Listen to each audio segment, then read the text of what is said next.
Hi guys, it's Alexandra here. Welcome back to my channel. Today I wanted to share with you some of my favorite books that I've read so far in 2020. I am doing quite well with my Goodreads goal, and I've been very fortunate that most of the books I've picked up I've really enjoyed, or at least I've thought that they were pretty good, but there have been a little more than a handful of them that I thought were pretty exceptional, and I figured I'd share them with you guys in case you were in need of some reading inspiration, maybe adding a few more books to your own personal TBR. The first book that I wanted to share with you guys is Keeper of the Lost Cities Lodestar, but really you could say any of the Keeper of the Lost Cities books. I've read 2 through 5 in 2020, and this series is a middle grade fantasy about a young girl named Sophie who begins the series thinking that she's just a pretty regular, normal human girl, but she finds out that she is in fact an elf and is swooped off into a new life where she has to adjust.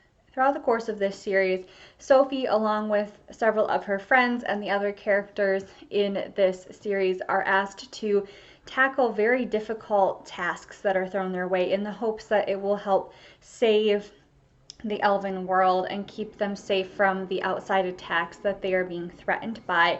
And in this particular book, I feel like the action and the stakes are raised quite a bit, and I am very excited to see what happens in the next one, which is Nightfall. So if you're looking for a good middle grade fantasy that it tackles some very important issues like grief and loss and friendship and family and finding out who you are in the midst of all of this and in the midst of a changing world, this is a great series, but it's still, in my opinion, a lot more lighthearted and family friendly than some of the young adult fantasy that I've read, and especially compared to many of the adult fantasy books that I've read. The next book that I have on my favorites so far of 2020 is Dead Wake by Erik Larson. I don't own this book. I actually listened to it as an audiobook, and that would be how I would suggest that you consume this story. I think it would be just fine to read it, but my experience of listening to the audiobook was just so wonderful that that is my suggestion. Dead Wake is a nonfiction book that follows the sinking of the Lusitania. If you enjoy Titanic type stories, if you enjoy war history, if you enjoy sailing history, that kind of thing, I think you would enjoy it. It is narrative nonfiction, so it reads more like a novel than it does like a history textbook, which I understand may not be everybody's taste. But if you enjoy history and you like to have it be a little bit of an easier read, I think that Dead Wake would be great, especially in the format of the audiobook. I was totally immersed in the audiobook. I listened to it while I cleaned, while I worked out, all of that good stuff, and it was just great. The time flew by really, really fast. The third book that is on my 2020 favorites so far is also by Erik Larson. It is The Splendid in the Vial. It follows Winston Churchill as well as his family and some of the other advisors that are around him. Again, Erik Larson writes narrative nonfiction, so if that's not your cup of tea, that's okay. But I really enjoyed it. I would say comparatively, The Splendid in the Vial is much more dense. It is much more detail-oriented than Dead Wake. So if you prefer that kind of nonfiction, this could be it for you. Again, I just had a really good time with this book. I enjoyed the use of the journal entries and just getting more of a feel for what the people were thinking during this time, because it's so easy to fall into just the perspective of those in the government and what they were thinking and feeling, but that wasn't always the case and didn't always match up exactly with what the people were feeling during that time.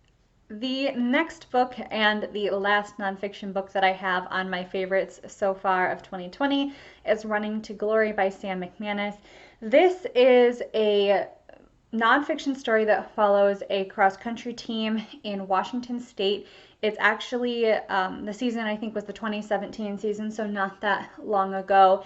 And the interesting thing about this particular team is that many of the runners come from disadvantaged families, and they are having to work extremely hard to get to where they want to be. And their coach is a really interesting person. He has a very unique personality and dynamic when it comes to coaching cross country and just interacting with young people in general. I know that when I was picking up this book, I thought, man, I really liked the movie McFarland. I think that I might like this. And if you like McFarland, I think that you will like this book a lot. McFarland is set a little bit farther back, a few decades farther back in history and in a different place, but the dynamics of a team who is going up against the top of the top, the people who have everything and they personally don't have everything. I think that that story presents itself well. They are not the same, so don't expect exactly the same, but if you like running stories, if you like interesting personalities, if you like stories about transformation and people working really hard with what they've got to get to the place that they want to be, I think that this could be the story for you. It is quite short as well, so I found that it was a pretty quick read once I got into the flow of the story. The next book that I have is The Two Lives of Lydia Byrd by Josie Silver. So this book follows our main character Lydia after her significant other has tragically passed away. It was very unexpected and sudden, and now she has been forced into this new reality without him. And she's struggling very much to figure out where does she want to go with this new life. And there are certain opportunities that are presented to her, certain things that she chooses to do that for a while she seems to think are helping her grieve. And then she has to continue down that process of, is that really grieving or is that avoidance? And I really enjoyed this story a lot.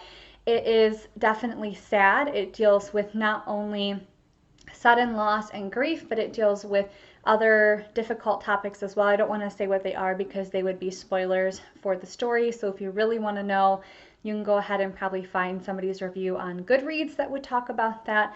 But if you're looking for an emotional story that is a quick, fast-paced read that's really engaging and gripping, and you're looking for, in my opinion, a very satisfying ending, take that however you will, this is a great story to pick up.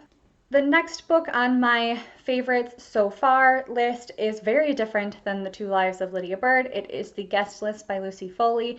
This is a mystery thriller. It is set on an island off the coast of Ireland at a very high-toned and fancy wedding, and essentially there is a murder that happens and you're following multiple different perspectives of people who are either in the wedding or helping with the wedding, and you're trying to figure out who committed this crime and what was their motive behind it.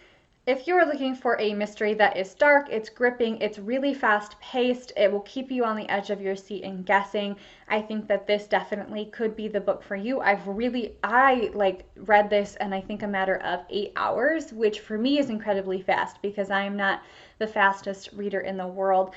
And I always kept thinking, oh, I figured it out. And when I finally did finish it and it was revealed, I totally had not figured it out, which is something that I appreciate in a mystery novel. So this, the only other thing, and I've said it in other videos about this book, is that this is very much an adult mystery. I would not suggest this for young readers. I would suggest that if you're interested in this book, but you're maybe concerned about some of the more triggering topics that are in it, do a little bit more research, maybe read some more people's reviews on Goodreads, some maybe slightly spoilery reviews so that you can figure out if this book would be the one for you. I was able to kind of get past some of the difficult topics in here because they felt extremely important to the plot.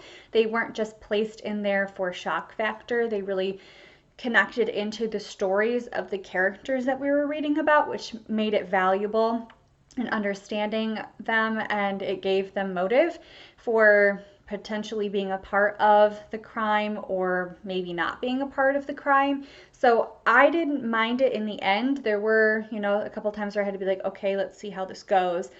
but in the end, I was okay with how it all tied together because all of those topics seem to be very important to the overall arc of the story and the characters. The next one I have is Beach Read. It is a contemporary romance. It is about two authors who are living in beach houses next to each other. And in the story, they are dealing with writer's block and they cannot seem to get themselves to finish the novels they're writing. So they decide to swap writing roles, and they are each trying to write in the genre that the other person normally writes in. And it's just a really good time. I've said it before, I've talked about this book on my channel quite a bit already. I love the friendships, I love the family, I love the banter, I love that it's just overall funny with the right dash of sentimental value to it to make it a really meaningful story. I don't know. I really liked this book. If you're looking for, again, a fast-paced read, something that's fun, something that does have that dash of sentimental and meaningful to it, I think you'll really like this. It is more of an adult romance, so be aware of that. I don't think it's necessarily for our younger readers, but if you are okay with more of an adult romance type book, this would be a great pick for you because it is just so much fun. I had just the best time reading this. I've said it in another video too. This might be my favorite book that I've read so far in 2020. I just loved everything about it. If you're looking for a good romance that gives you the summer vibes, Beach Read by Emily Henry is the way to go. The next book on my list is Shadow of the Fox by Julie Kagawa. So I talked about this book when I was about 2/3 of the way done in my Owls wrap up, and then I finished it the very next day. I absolutely love this book. I don't know. I don't even know what to say. The characters are wonderful. Tatsumi, I just love him so dearly. I love Yumeko. She's great, and I cannot wait to see how much she matures over the next 2 books. But Tatsumi is just this wonderful, brooding person who you start to see him transform through the course of this book, and he really becomes that character that you're just rooting for him to do all of the wonderful things and to make connections and to build this wonderful and beautiful life for himself. And he's so tough and daring and brave. I love Tatsumi so much. And the ending of this book was unexpected. Like, I knew something was going to happen, but I was not expecting it to unfold the way that it did and in the timing that it did. So I really enjoyed that.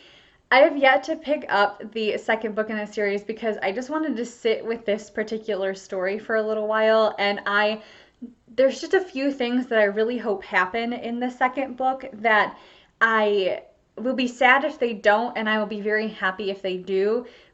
I don't know if they will, but I'm hoping that I don't know. I'm just hoping that the second book will set up the third book for the epic adventure that I feel like it's going to be.